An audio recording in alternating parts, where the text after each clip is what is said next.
मुझे तुम्हारी सहायता चाहिए। आप निवेदन कर रहे हैं इसीलिए रुक रहा हूँ मैं, अन्यथा मेरे पास समय ही कहाँ है। शीघ्र सूर्यास्त होने जा रहा है और मुझे अपना संध्या वंदन भी पूर्ण करना है।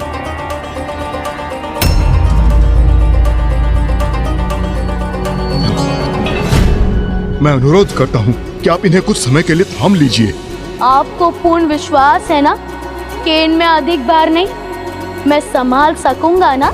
नहीं नहीं, अधिक भार नहीं है इनमें, तुम बिल्कुल निश्चिंत रहो।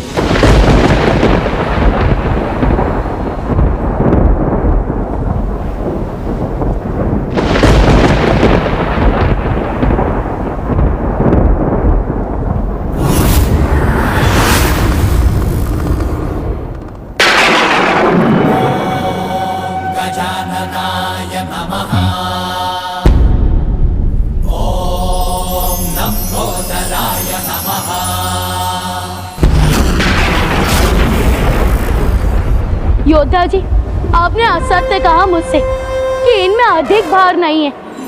मैं अधिक समय तक इन्हें नहीं संभाल सकूंगा और सूर्यास्त के पूर्व मुझे मेरी शेष 5 मालाओं का जाप भी संपन्न करना है। तभी तो मेरा संध्या वंदन पूर्ण होगा।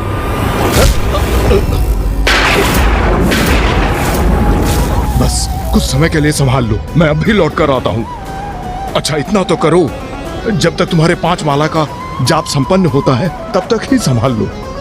मुझे तो मेरी 1 माला पूर्ण करने में 1 ही घड़ी का समय लगता है। किंतु 5 घड़ी के लिए संभाल लो, मैं तत्काल लौट आऊंगा। सत्य कह रहे ना आप? 5 घड़ी में मेरी 5 मालाओं का जाप संपन्न होने तक आप लौट आएंगे ना? हाँ। यदि आप नहीं आए तो फिर मैं इसे भूमि पर ही स्थित कर दूंगा। उचित है, यदि मैं तब तक नहीं आया तो यहीं कहीं स्थित कर देना। उचित है, तो आप 5 घड़ियों में लौट आइए। हाँ। अन्यथा मैं इन्हें यहीं कहीं स्थित करने पर विवश हो जाऊंगा। ये स्वीकार है ना आपको? हाँ हाँ स्वीकार है, किंतु ऐसा कदापि नहीं होगा। उससे पूर्व भी मैं लौट आऊंगा।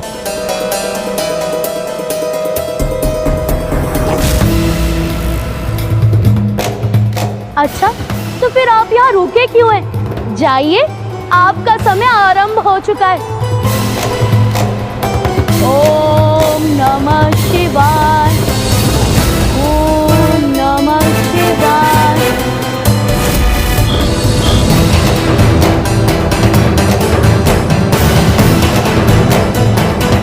ओम नमः शिवाय, ओम नमः शिवाय, ओम नमः शिवाय। 1 माला पूर्ण हुई, अर्थात प्रथम घड़ी समाप्त हुई। हाँ? ओम नमः शिवाय, ओम नमः शिवाय, ओम नमः शिवाय, ओम।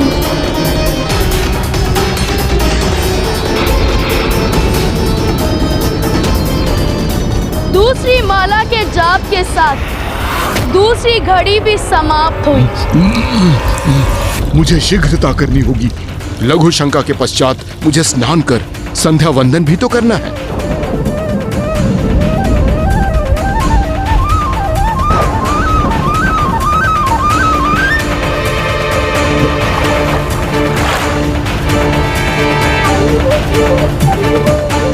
अब तीसरी घड़ी भी समाप्त हो गई।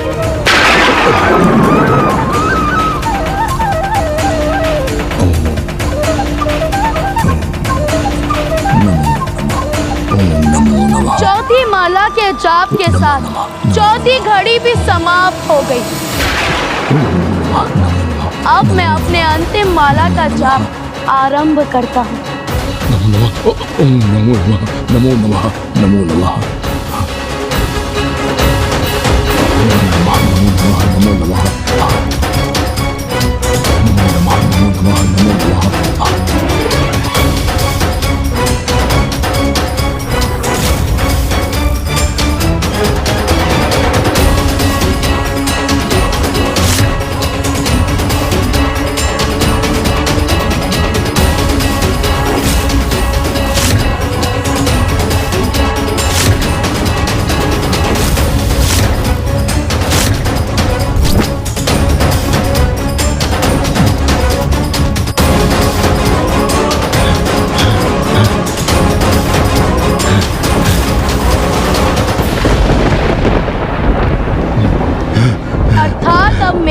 5वीं माला भी पूर्ण हुई। अब 5 घड़ियों का समय समाप्त हुआ। नहीं, हाँ, नहीं बालक, मैं आ रहा हूँ। आत्मलिंग को भूमि पर स्थित मत करना।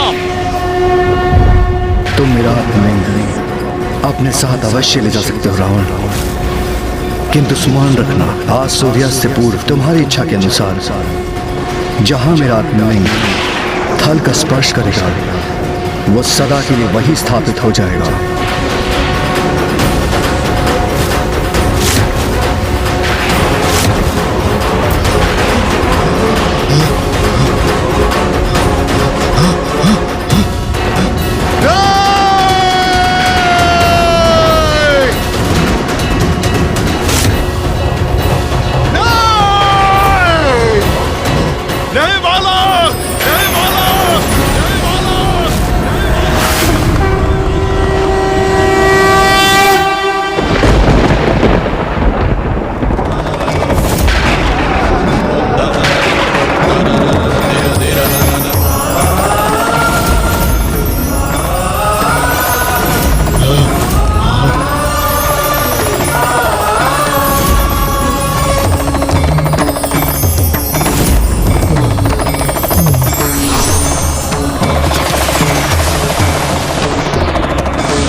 प्रभु का आत्मलिंग यहाँ स्थापित नहीं हो सकता, नहीं हो सकता।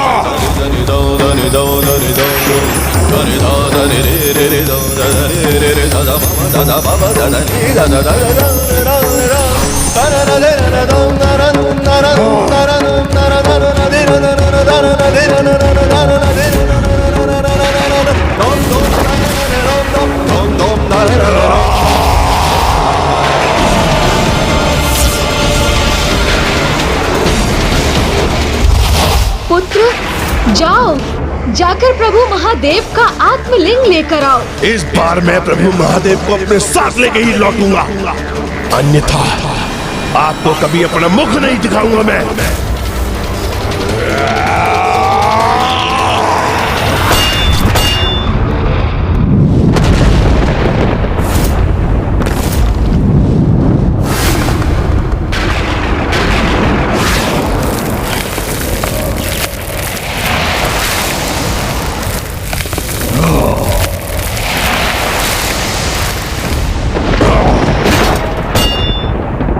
मैं प्रभु के आत्मलिंग को यहाँ कदापि स्थित नहीं होने दूंगा। अपने साथ लंका ले जाकर ही रहूंगा।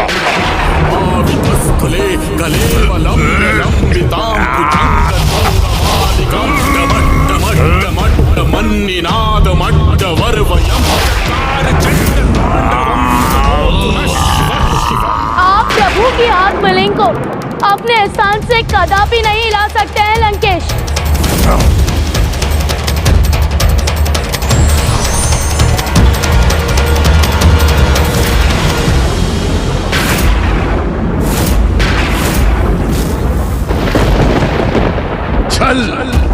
छल हुआ है मेरे साथ। दशानन, जल ग्रहण कीजिए, जल ग्रहण कीजिए, जल ग्रहण कीजिए, आप जल ग्रहण कीजिए, आप जल ग्रहण कीजिए। जितना जल ग्रहण कर सकते हैं कर लीजिए। गौरी पुत्र, आप मुझे छलने के लिए मेरे साथ बने रहे। नहीं लंकेश, मैं इस संपूर्ण समय आपके साथ इसलिए था जिससे आप आत्मलिंग को लंका ले जाने की भूल ना करें। अन्यथा आपको दिए वचन के अनुसार प्रभु महादेव अपना निवास परिवर्तित करने पर विवश हो जाते, जिसका एकमात्र परिणाम होता प्रलय। नहीं गौरी पुत्र, भूल तो आपसे हो रही है, क्योंकि प्रलय तो अब आएगा जब कोई भी मुझे इन प्रभु के आत्मलिंग को लंका ले जाने से रोकेगा।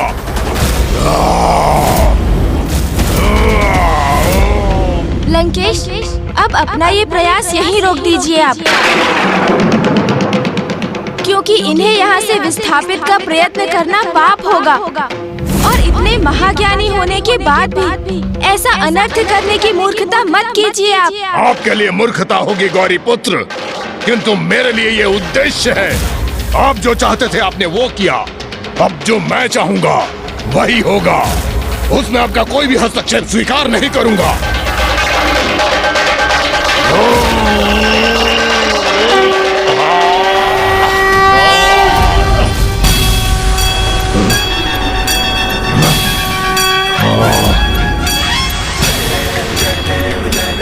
मैंने तो आपको पूर्व में ही कहा था कि आप पिताश्री के आत्मलिंग को इस स्थान से कदापि नहीं हिला सकेंगे। अपने इन्हीं हाथों से मैंने कैलाश को उसके स्थान से उठा लिया था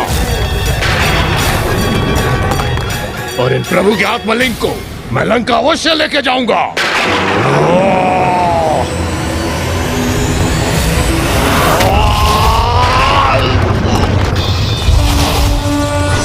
वहीं रुक जाइए लंकेश, क्योंकि जो कुछ भी हुआ प्रभु महादेव की इच्छा से ही हुआ, इसलिए उनकी इच्छा के विरुद्ध जाने का दुस्साहस मत कीजिए आप, अन्यथा जो आप करने जा रहे हैं उसका दुष्परिणाम भुगतना होगा आपको। नहीं, अब कोई नहीं रोक सकता मुझे, ना ही आपका छल तो ना ही आपको भयभीत करने का प्रयास।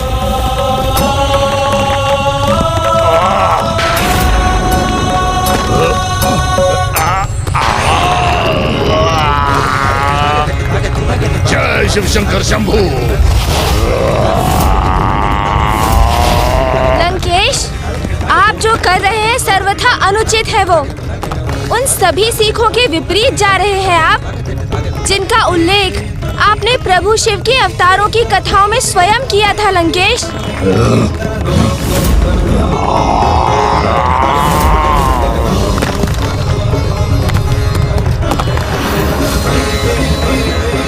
पृथ्वी पर महासंकट छा रहा है। यदि पृथ्वी को विभाजित करने वाली ये दोनों रेखाएं आपस में मिल गई तो पृथ्वी दो भागों में विभाजित हो जाएगी। ऐसा कदापि नहीं होना चाहिए। हमें इसे कैसे भी रोकना होगा। रुक जाइए लंकेश, आप अपने साथ संपूर्ण पृथ्वी का विनाश करने जा रहे हैं। मुझे इसकी कोई चिंता नहीं।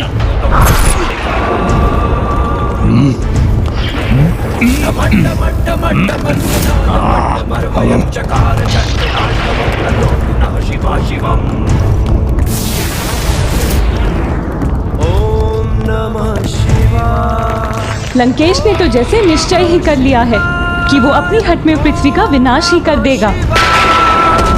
ओम नमः शिवाय, ओम नमः शिवाय। आज तो मैं सफल होकर ही रहूंगा।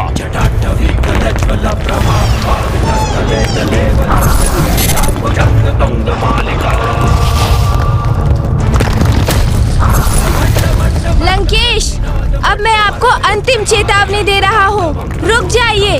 नहीं गौरी पुत्र, आपने छल किया है मुझसे और अब आपकी अथवा किसी की भी चेतावनी का कोई प्रभाव नहीं होगा मुझ पे।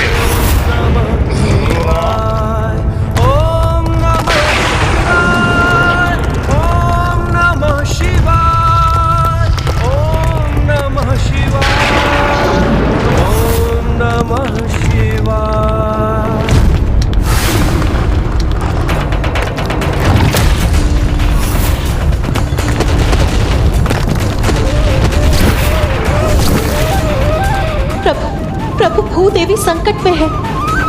सृष्टि विनाश के निकट है प्रभु। आपका अहंकारी और हड्डी भक्त धरती को ही संकट में डाल रहा है प्रभु।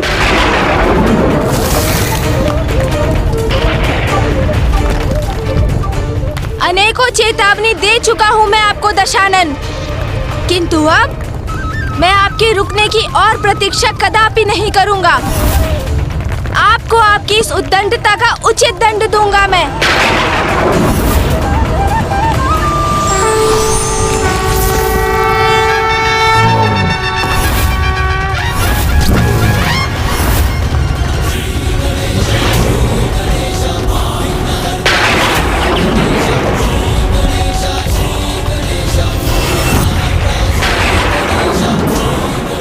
परम पूज्य गणेश जी ने विराट रूप धारण कर लिया है।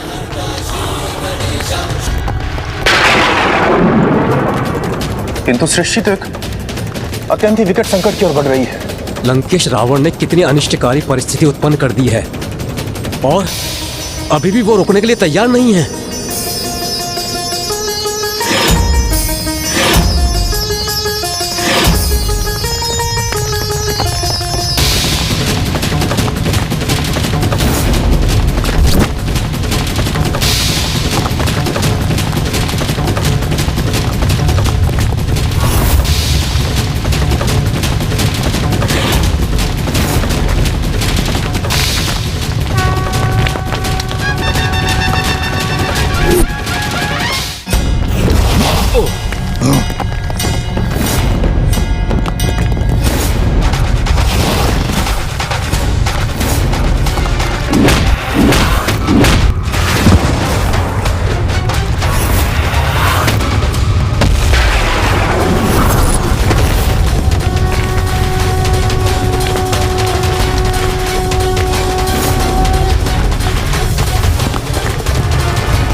आज मुझे कोई नहीं रोक सकता, आप भी नहीं गौरी पुत्र।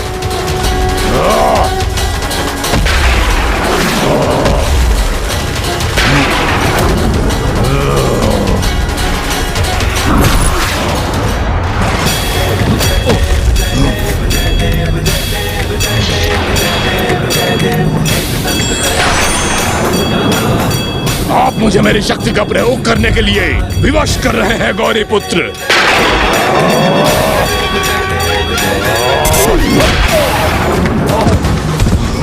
लंकेश, आपने मुझे प्रभु महादेव के 16 अवतारों की कथा सुनाकर उनके द्वारा नियत उत्तम जीवन के 16 सूत्रों को उजागर किया, किंतु स्वयं उनका पालन नहीं किया, अन्यथा आपकी ऐसी दुर्दशा नहीं होती। प्रथम कथा प्रभु पिपलाद की थी, जिन्होंने जगत को सीख दी।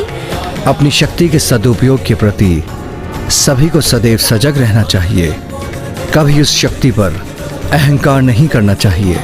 किंतु प्रभु पिपलाद की सीख के विपरीत आपने अपनी शक्ति का अनियंत्रित प्रयोग कर महादेव के आत्मलिंग को यहाँ से विस्थापित करने की चेष्टा की, जबकि वो स्वयं प्रभु की इच्छा से ही यहाँ स्थापित हुए हैं।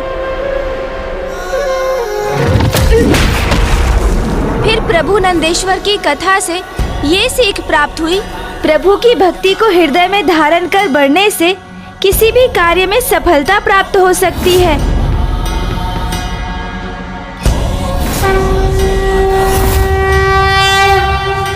प्रभु की इच्छा के विरुद्ध उनके आत्मलिंग को अपने साथ लंका ले जाने के प्रति ही एकाग्रता का प्रदर्शन किया।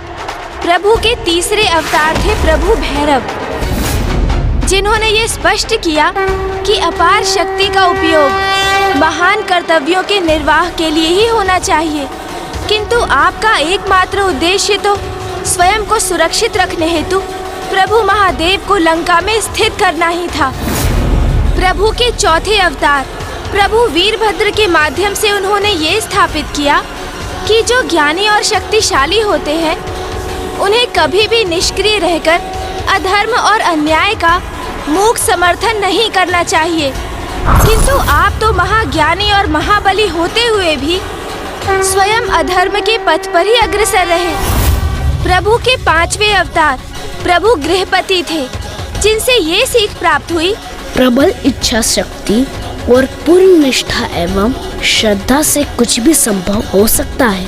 प्रत्येक जीव को कभी भी किसी से वो कदापि नहीं मांगना चाहिए जिसे प्रदान करना देने वाले को कठिन हो। किंतु आपका उद्देश्य तो श्रद्धा से नहीं अपितु स्वार्थ से प्रेरित था। यदि निश्चल भक्ति से प्रभु की आराधना करते तो आपको स्वतः ही भोलेनाथ का सानिध्य प्राप्त होता और स्वयं को सुरक्षित रखने हेतु और आपको प्रभु के आत्मलिंग की आवश्यकता ही ना होती। अपना हठ त्याग दो और यहाँ से तत्काल प्रस्थान कर लो लंकेश, यही तुम्हारे लिए हितकर है, अन्यथा मैं विवश होकर वो करने वाला हूँ जिससे कदाचित अब तुम तो क्या संपूर्ण सृष्टि ही अनभिज्ञ है।